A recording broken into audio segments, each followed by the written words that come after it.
C'était le 14 décembre 2006. Ralph Klein remet les rênes de l'Alberta à Ed Stelmach et met un terme à 14 ans de pouvoir, des années fastes pour la francophonie.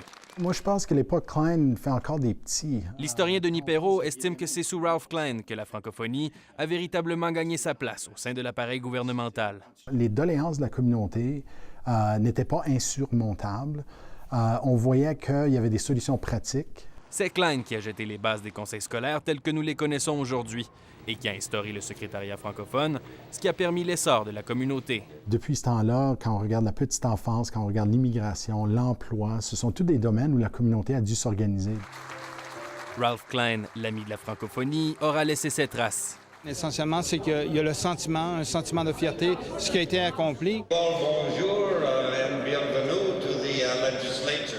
Mais qu'en est-il de celle laissée par Ralph Klein, le politicien, celui qui a réglé la dette de l'Alberta? Ah oui, on a complètement changé. On le voit d'ailleurs aussi sur la scène fédérale. L'idée de lutter contre les déficits n'est pas aujourd'hui une approche qui est à la mode. Frédéric Boily croit que le gouvernement néo-démocrate actuel se réclame davantage de l'héritage centriste de Peter Lougheed. Au contraire, on veut que l'État soit un partenaire dans le développement économique, dans la construction, par exemple, d'infrastructures. Les successeurs de Ralph Klein se sont détachés de son style par stratégie électorale et par obligation à cause de la crise financière.